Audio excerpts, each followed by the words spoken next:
Hello, everyone. Thank you so much for checking out this video here on Show Style and Spirit. I am Ebony, of course. And as you can see from the title of this video, I want to talk about Carlos King and his producing of TV shows and what he is putting together and how the cast they get frustrated. And then I want to also talk about, him choosing people whom he thinks has a lot of money and he wants to showcase that versus something more relatable, down to earth, and truthful. All right. So now, before we get into all of the points that I want to make, I ask that you please hit the like button on this video. You knew I was going to ask that, right? I try to have a format and be routine about some things. And if you hit the like button, even the dislike button, either one of those work the same, meaning that YouTube will recommend this video to more people who enjoy discussing subjects surrounding reality TV, including Love and Marriage Huntsville. And if you have not already done so, please subscribe to Show Style and Spirit. I would definitely love to have you.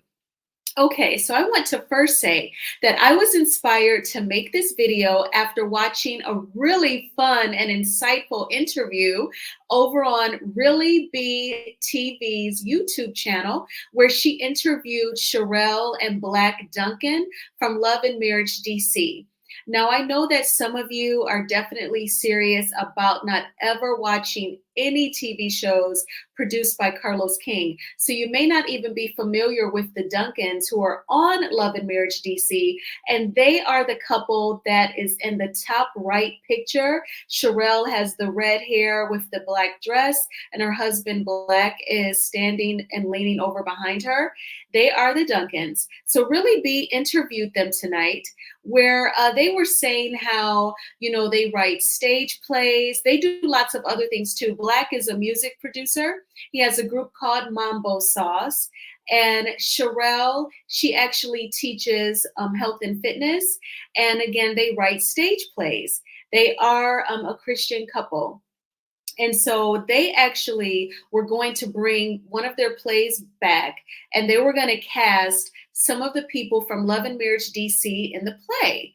And I believe they kind of felt like production for the reality TV show would show that whole journey of them having rehearsals and actually showing the play, kind of giving like I believe it was season 6 of The Real Housewives of Atlanta, when Candy wrote, produced, and starred in A Mother's Love. That's what I thought of when I was watching the interview tonight. But production, of course, has not shown any of that. And Sherell was saying that she was disappointed when she hears Carlos King talk about Black excellence, because it insinuates that he just prefers, casting Black people who already make higher incomes, or in my opinion, give the illusion that they are making higher incomes, at least 6 figures. And I actually found an interview with him back in 2021 where he talks about that, y'all. And it's going to corroborate what Sherell said in her interview tonight with Really Be TV.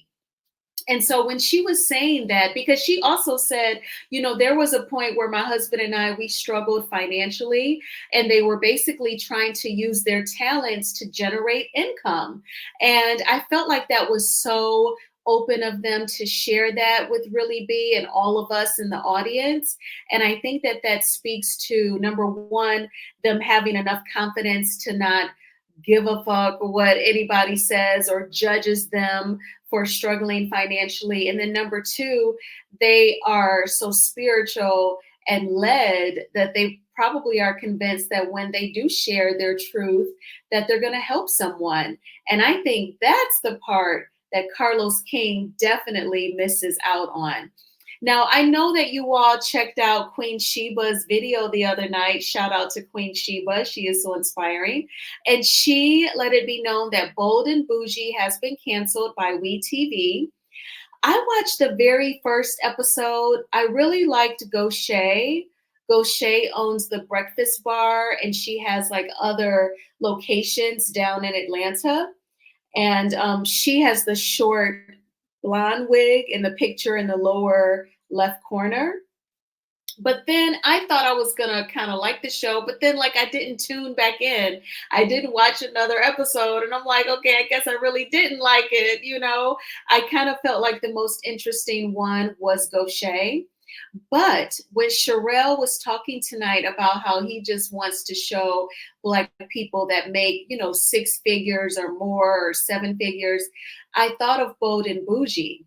Because I'm like, first off, I always felt like the show wouldn't have had a really decent run with the title Bold and Bougie. It just sounded kind of ghetto to me. I kind of felt like he really didn't know what to name the show. So he just kind of put that together, in my opinion.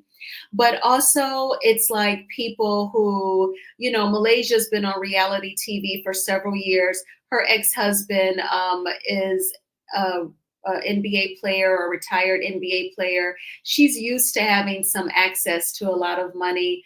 Then you have Tamika Foster Raymond, the ex-wife of the megastar Usher. She is also a celebrity stylist. She's used to making some good money and being around people who have a ton of money.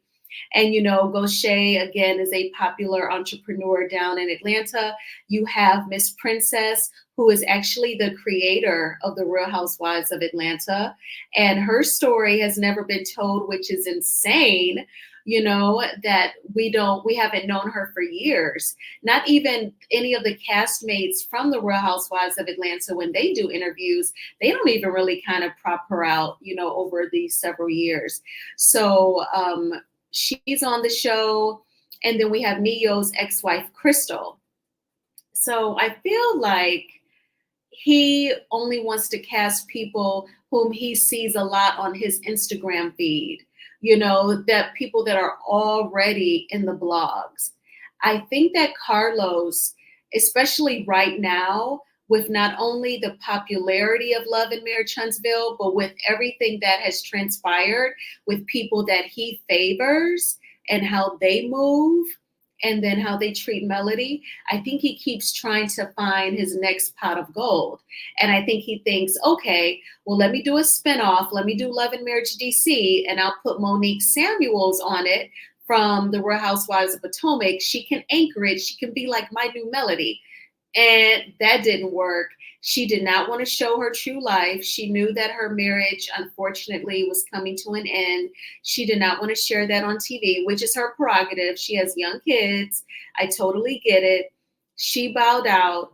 And then so he knew, like, okay, well, let me try and think of something else. So then he comes up with Bold and Bougie. Nobody was feeling that. It was either the women weren't known enough, like Gaucher and Miss Princess, who created Roa, or they weren't very likable, like Tamika Foster Raymond and Crystal, Neo's ex. But he thinks that they're super popular and super well known, so it will work. Now, you may be wondering, well, why the heck does Ebony have Tisha and Stormy in the lower right? The reason why I wanted to grab a visual of these two women is because, again, Carlos has a thing for casting people whom gives either the illusion that they make seven figures or several hundred thousand a year, or they actually do. He knows Melody is making bank. He also sees her working hard, and he sees how she's the fan favorite. She's adored. And then he tries to also kind of like put out that fake light also for Tisha and Stormy. But and I'm not gonna knock and say Stormy's not making great money with Canvas Beauty. I don't know, right? And the beauty industry, it's like $1 billion industry. And they say that particularly Black women, we keep that industry rocking and rolling with everything that we buy. So I'm sure Stormy is like very successful, but we know what time it is with the Scotts. Also, shout out to Queen Sheba. She let the cat out the bag that reportedly Black is closed. So that's why I posted these women to say, if you can at least fake it till you make it, Carlos is cool with that. So again, I want to circle back to what Sherell was saying during her interview tonight, where she said that, he talks about Black excellence and he thinks it's just all about people with a lot of money. And I think she may have felt a little left out in his vision. So this interview with Monique Samuels is from her YouTube channel back in July of 2021. So this was back when like she was still, working with him for Love and Marriage DC season 1. And she asked him about basically Black excellence. So I want to play this soundbite for you, and I'm going to come back with my commentary. I'm going to also put my fair use commentary banner back up. And the Copyright Act of 1976 says that my fair use commentary on these soundbites are allowed for criticism. People all the time who either approach me to do reality TV or when we're casting somebody, I always say, if you don't have anything to promote on my show, I can't be in business with you.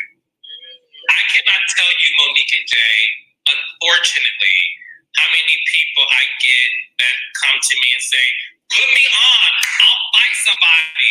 Like, oh, let's be clear, yo, I'll bring it. And I'm like, the only thing I want you to bring is your authentic self in a business acumen. That's what I want. My shows have people who have a business, who have a career. Like you said, even when you could be a single mom, and let's be clear, on all days, being a mom is the number one most important job in the world. It's the hardest job in the world. You are someone's mother. You are raising human beings. Yes. You delivered. So let's be clear. So that to me is important. So I want my shows to be a mirror to what's happening in the real world. And I know so many Black people who are hustlers, who have a business, who just need that one platform to showcase their business. So when you think about Love and Marriage Huntsville, and these group of friends who are successful, and because of that show, and because they gave their authentic selves, whether it was infidelity, a blended family, or a housewife who wanted a voice in her marriage, all 6 of them have made so much money off of their businesses. Because let's be clear, you don't get that much from the network. So don't sign up for reality TV thinking, as Monique once said, this little check.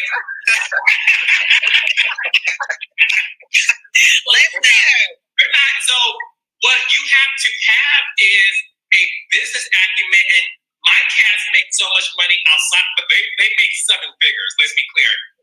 Even on BET Presents the Encore, those ladies decided to do the show and do reality TV for the first time is because they saw that in 2021, you need to be in America's household every week in order to have a platform. Cardi B did it. Okay, so y'all heard that soundbite. He said that his cast from Love and Marriage Huntsville, they make 7 figures. He said, let's be clear. And then in the beginning of the soundbite, he actually said, if you don't have anything to promote on about your business, I can't be in business with you. So that just seems really rigid, judgmental, and closed-minded, in my opinion. Like going back to Sherell and Black from Love and Marriage DC, she was saying, so like you just want people with a lot of money because so many Americans have a lot of money, because so many Black Americans have so much money. When a lot of Black people represent not just always the upper middle class, but the lower middle class and working class. Unfortunately, so a lot of people are living check to check, as they say. Not everyone is a homeowner, and they're watching your TV shows.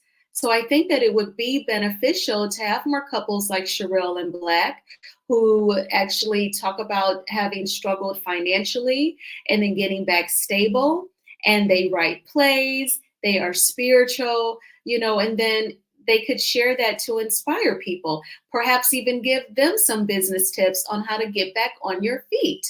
And he actually used the terminology business acumen kind of like a couple of times.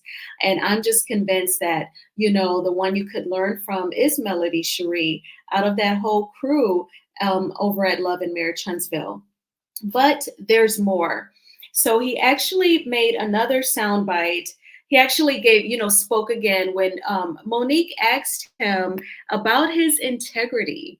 And so you won't believe what he says this time about basically all of the benefits, I guess, of working with him versus working over like at, I guess, like for with another executive producer. First of all, thank you for the compliment. And number one, it is very difficult to have integrity when you're producing reality because what you hear from the other people upstairs, we'll just refer to them as that, right, may not be something that is synonymous with what you're trying to do. I cannot tell you how many times I turned a network down and said, I'm not giving you this show because you're not going to take my vision and create what you think the audience wants when I am the color of their skin. I grew up with all types of Black folk and people of color.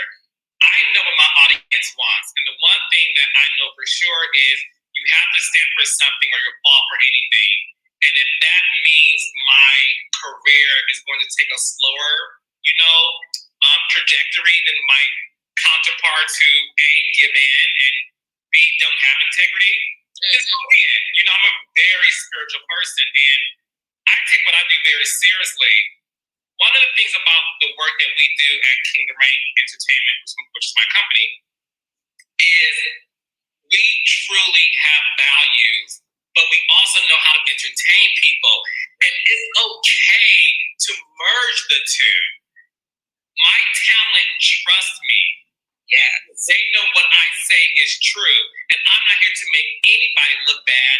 Everybody has their own experience. And sometimes when the talent watch themselves, they're like, oh, I'm like that? Okay, well, I didn't know that. But it's an opportunity for them to reflect, but not one person has ever said to me, you misrepresented me. I've never gotten that because I make sure to represent who you are authentically. And because these shows are 42 minutes long, we can't fit everything in there, but I never misrepresent anybody. And that's what I have going for myself, unlike most of the people who are in the same business as me. Yeah. Okay, so I cannot believe the words that came out of his mouth. So he said that he's never been told by a reality TV star on a show that he produced that he misrepresented them. Do y'all believe that? I'm not 100% convinced that that's the truth, especially when even over on Bravo, the clear women, they are suing left and right saying, like they were put in positions where they felt uncomfortable to do things that they did not want to do. And that's the clear women who are like the most protected in our world. You don't mean to tell me that there at least are some Black women over on OWN that feel like they were misrepresented on an episode or two of reality TV show, and not just OWN, that could be any network. Allegedly, and in my opinion, I don't know about anyone saying that they've been misrepresented. I'm just saying that out. I'm just throwing that out there.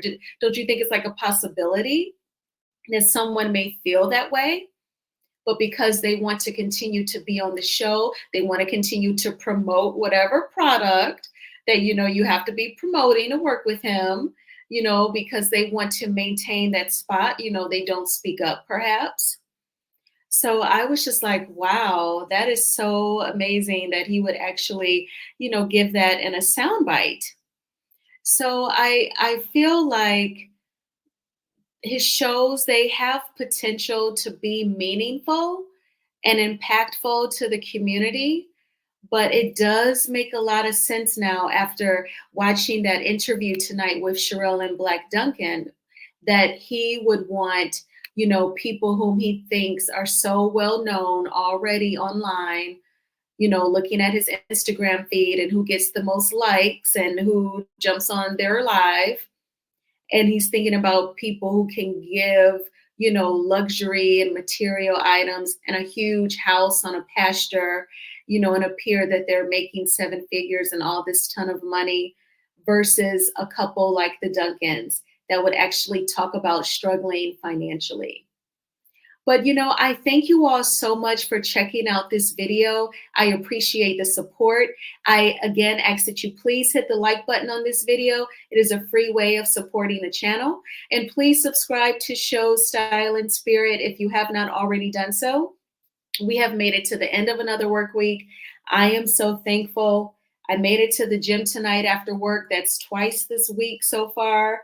So I'm thankful that I took care of business a couple times this week. And the other couple times, I was working a little harder than normal, like in terms of time. So it definitely created like a balance. So I'm just glad that the weekend is here. I get my locks retwisted Saturday morning. I'm going to feel fine. I'm going to definitely take some selfies. And I will be talking with y'all soon. Bye.